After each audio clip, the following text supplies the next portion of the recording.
Papua New Guinea is home to one of the most lethal snakes in the world. Every year, the Papuan Taipan kills up to 1,000 people. Especially vulnerable are those living in remote valleys and isolated villages. Once bitten, the only hope for survival used to be an expensive anti-venom, beyond the reach of most victims. But all that may be about to change. I'm Steve Chow. On this episode of 101 East, we venture into the wilds with Papua New Guinea's life-saving Snake Man.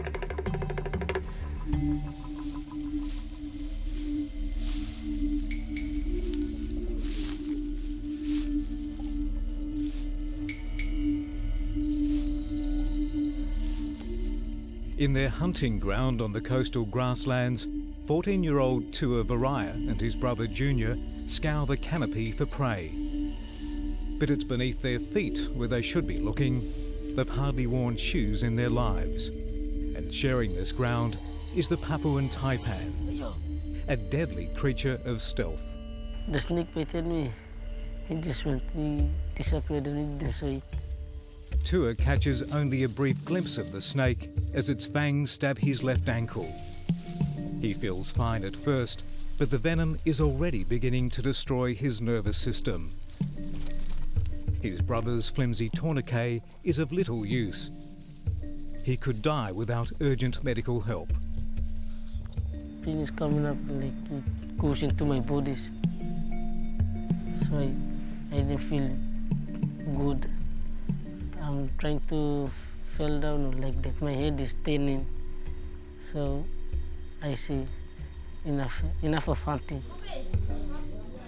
Tua and his brother return home, and their auntie now administers traditional first aid. We get the bark of the tree, peel it off, and then we give the person the snake is bitten. He must drink the juice of the tree. It's a waste of precious minutes. Soon Tua is spitting blood. The venom is attacking tissue in his respiratory system.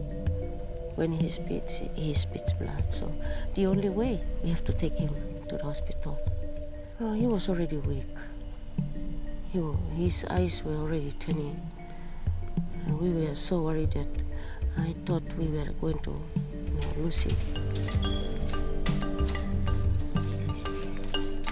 Fortunately, Tua lives only an hour from Port Moresby General Hospital. He arrives seriously ill. The poison is still working to my body, so I think I'm going to die. So, what's the story with this guy? The young boy finds himself in the care of an Australian reptile handler turned research scientist and clinical expert, a man simply known in this country as the Snake Man. Tua was a fairly sick little boy when he first arrived here.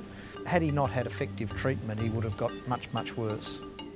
This hospital often sees 3 or more snakebite patients a day.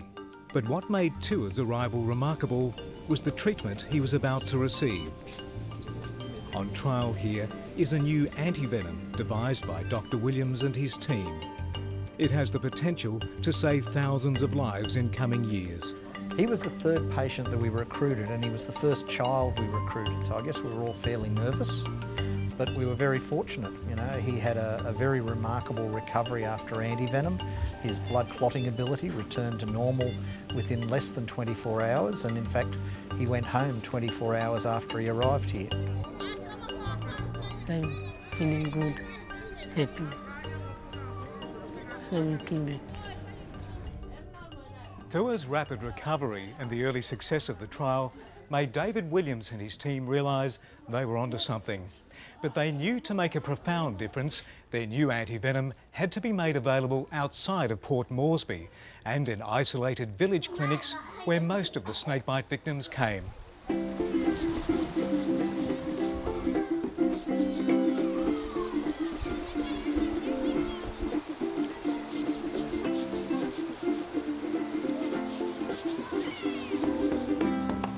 This is David Williams' company car.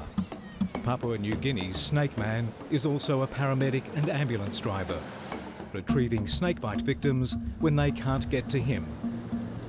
He's lived here for the past 15 years. It's been a long and bumpy journey on his single-minded mission to save victims of a deadly snake. So we're not that far out of Port Moresby, actually, but it seems like we're in the middle of nowhere. Well, we may as well be in the middle of nowhere because civilization basically ends in terms of infrastructure once you leave the city limits. So what are the difficulties for snakebite victims if you're bitten out here? Well, transport is the big problem because vehicles can be few and far between, but people generally will have to walk quite long distances to get to a health centre, anywhere between 5 and 15 kilometres.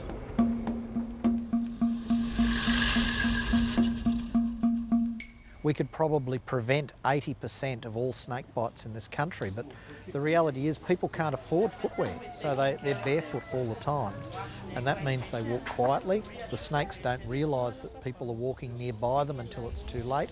Okay, I just want to give a small demonstration. The team members who work with Williams are as multi-skilled as their boss. Protégé Owen Paiva is a science master's student with a sense of duty to educate people here on the danger of snakes. What we teach you, you can go and teach your families. And so when you apply, put some pressure on it. What this will do is just keep the poison there. And then you have like 3 hours or something like that. Enough. In a country where superstitions are ingrained, Owen is determined to demystify the fearsome creature that shares a home with these villagers. It's always this thing of black snakes have certain powers. When asked, it's sort of, oh yeah, he got bitten because he did something wrong. And so the sorcerer turned into a snake, and a black snake, and visited him along on a footpath going to the garden or so. And those beliefs are quite strongly held. First aid for snakebite. So when something lo okay sa snake kay kami lo bus. So you know what bandit say you usually set tasol. But tighten. Owen's other great challenge is to debunk the belief in traditional first aid remedies. False hope for a victim can be fatal. Somebody might get bitten and the relatives gave bark for them to chew on and waited for an hour or 2 hours, which is ample time enough for venom to start acting and having an effect on the person. By the time which is too late to come to hospital, there's no evidence that suggests that they do work at all, and if they do appear to work, it's most probably because the person has been bitten by a non-venomous snake. The proper term for it is ophthalmoplegia. Okay, that means that their eyes are paralysed. Joining this first aid road trip is a visiting Australian-based emergency doctor, Simon Jensen, who's also involved in the trial. He's here to teach health professionals from the district some resuscitation techniques. So your hand here then is holding the mask tightly on the patient's face, and if you can, you're doing a jaw thrust as well. You use your fingers like this to actually open up. Is there any way of knowing just how many people might be bitten every year? Well, realistically at the present time, no, there's not. We just don't know. There's probably somewhere between 150 and 200 people dying in health facilities, but for every person who dies in a health centre, there are 5 more that died outside of the health centre. So the number really could be as high as 800 to 1,000. To understand the danger that lurks outdoors, I've come indoors to a secure building they call the Snake House. It's home to several dozen of the most lethal snakes on Earth. Hold that down firmly, Ben. David Williams is training Owen and other staff in the art of milking. You happy, Owen, with your grip? The venom's produced in very large quantities, and it's a very fast, large snake.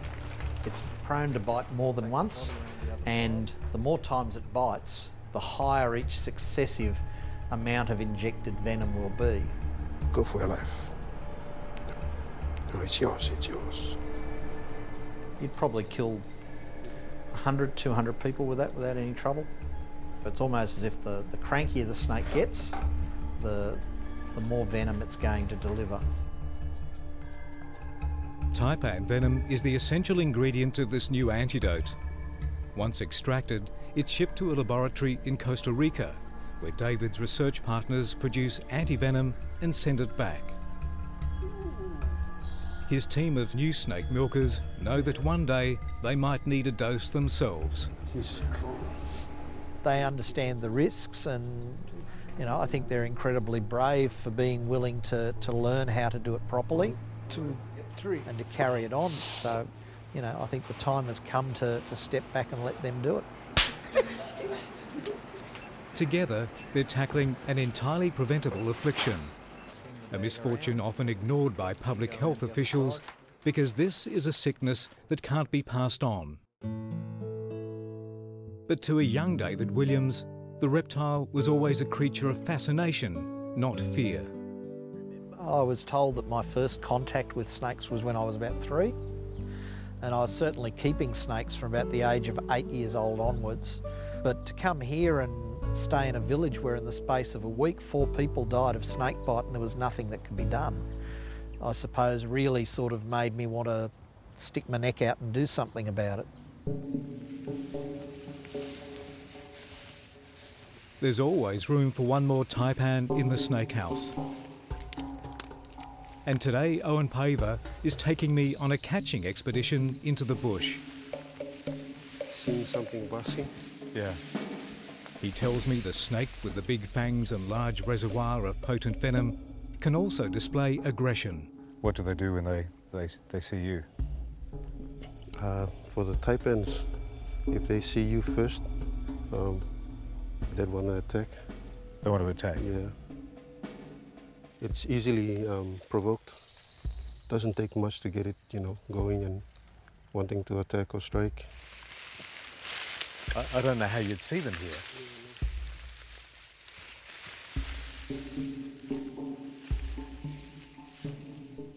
The sheer number of snakes found in Papua New Guinea is astounding. In some parts of this South Pacific nation, there can be 50 or 60 snakes to the hectare. But finding a taipan when you want one can be unpredictable at best. Snake. Get it? It's a taipan. No. Furina. Mildly venomous. It's a Furina tristis. This is something we need for a research project that we're trying to do. And in this jumble of junk, the grass conceals another surprise.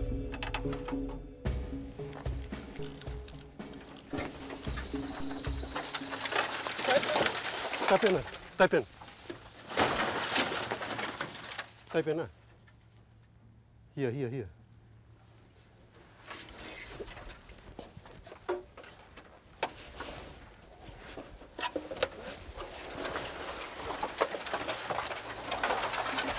Let's rubber from this one. But persistence pays, and eventually Owen and his fellow snake catcher Ben are able to show me a taipan catch. Sheet of tin there. Oh, there's a snake. Ben, snake. I got one. Oh, he's biting everything. Oh. We have each other's back all the time. If someone's not able to carry out a certain duty, any one of us can step in and help out here. Taipans just seem to roll with the punches.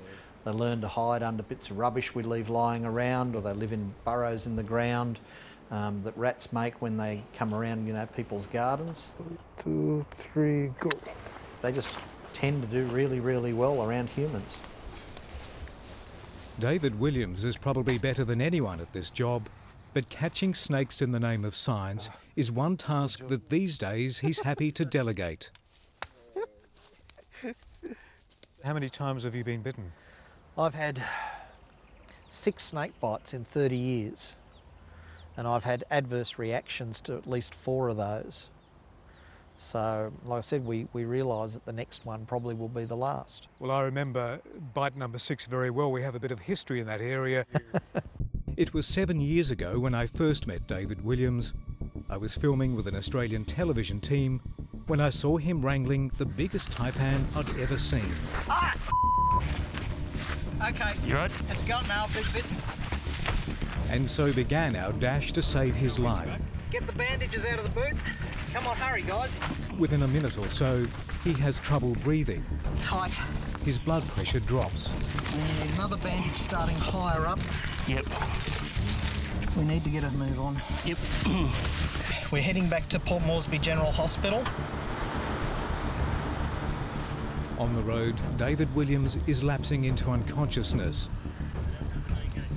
We arrive in emergency, our patient in desperate need of medical help. His life is saved by Australian Taipan anti-venom. At more than $2,000 a vial, it is a precious commodity, and this is the last dose in the hospital. I think probably the difference between you talking to me now and you not talking to me now, without it, you might have been giving a eulogy. Well, it was just one of those days that, you know, I suppose you probably wish you could do over. But we had a snake in the bag that we thought was, you know, nice and docile and wasn't going to give us any trouble. And just when you think you know these animals, they throw a surprise at you. So this is the Australian product that's been in use here since the 1950s. It's a very good product. The only real problem is it costs more than $2,000 a vial, and P&G just can't afford to buy enough of it for everybody. David's near-death experience propelled him to devise a new, cheaper anti-venom, and one that doesn't need refrigeration, so it can be kept at the many remote clinics which are without electricity. It's a venture between the University of Melbourne and Papua New Guinean collaborators.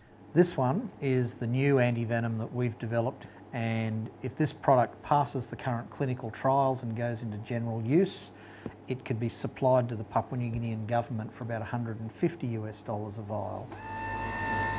Making it less valuable will also take away the motivation for theft. It's a chronic problem here. The expensive anti-venom is routinely stolen from government stores and from the hospital itself. I would think it'd certainly be less profitable to steal a much lower priced product than it is to steal one that's really expensive.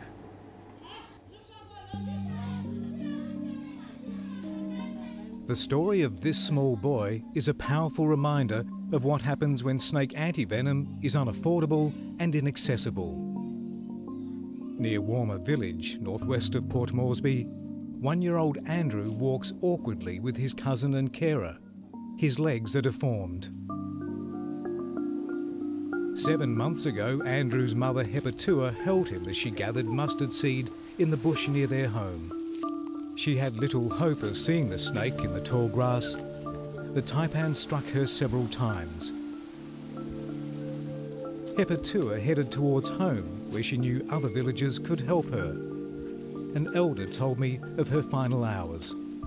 When she recognized that she was bitten by the snake, she knew that she must go to somewhere and raise an alarm that somebody must rush them down to the hospital or the nearest clinic or aid post. The venom had a catastrophic effect on Herpetua's nervous system. She tried in vain to reach villages she could see further along the riverbank, but collapsed on top of baby Andrew, crushing his legs. So when friends came, they saw that she fell off. So they got the baby out of her arms. She was already numb. By the time coming to the aid post, she was already, half of her life was already covered by the venom.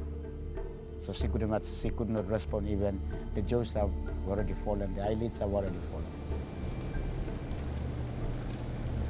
I'm travelling with David to the local village clinic, where Andrew's mother arrived critically ill.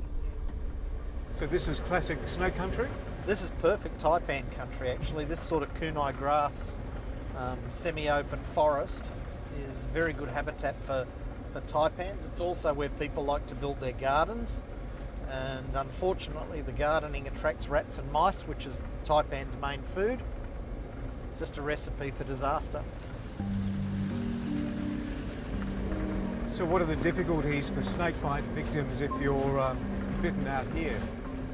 Well, here in this part of Papua New Guinea, probably fewer than half of the health centres have got ambulances, and they rely on the goodwill of people in the community or people passing by on a road to be willing to stop and take a patient all the way into town.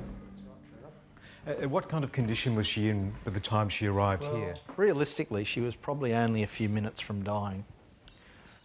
She had already collapsed and had obstructed her airway, so she was in big trouble. So once she arrived here, what did she really need to help her? She needed anti-venom and she needed airway management. But remote clinics like this one rarely keep the expensive Australian anti-venom. So why can't the existing anti-venom be stocked here? There's no refrigeration here. Their solar power lasts for about 2 hours, so they can turn on a light at night for a little while, but that's it. Could your new anti-venom be kept here? Yes, certainly. We're looking at a product that'll be stable at room temperature, so it could be kept here with any of their other drugs. Andrew's too young to understand now, but what will you say to him about what happened to his mother once he gets older? It will be sad to tell him, but then we will tell him, as he has to know what really happened to his mother.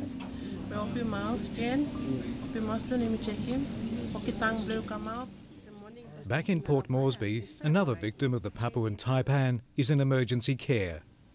Walter was out chopping wood when he was bitten. He slashed his legs with a razor in the mistaken belief it would bleed out the venom. He's also trialling the new anti-venom and is responding remarkably well. So what made him a good candidate for your trial? Well, the main thing is that he's presented early, so when he came in he's still walking, talking and able to breathe, and what we're trying to measure is whether the anti-venom will prevent people from getting airway and breathing problems. So if they already have them, it's no point. So before the trial, before you developed the anti-venom, what kind of scenario would he have faced here at the hospital? It was quite common for there to be periods when there was no anti-venom available at all, and in some of those cases patients would die. So you're comfortable sitting like that, Walter? Do you want me to put the bed back down? We're just waiting on the 18-hour samples now, and although he's got a little bit of minor paralysis of his eyelids, makes it hard to open his eyes. Nobody's ever died of that. So all things being well, Walter will go home tomorrow. All right, so you just rest easy for the time being, and we'll come back and check on you later.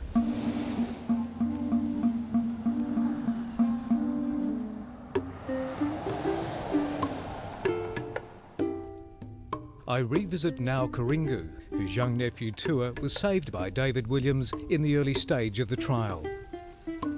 She now collects snakes caught by other villagers and claims to have mastered her own technique of catching them. I get a stick, I push it down like this, I put the other stick under the snake's body, and then quickly put it in the bag. It's done. And then what? And then we call the doctor, and the doctor comes, picks the snake up. Isn't it dangerous to be catching snakes? Yes, very dangerous. I used to tell them, if you don't want to be bitten, leave it alone. It's up to them. Up to them. Just leave it. I can catch them myself. You don't want to be bitten, okay. Just let them go because I don't want to get the blame if you die. That's what I tell them.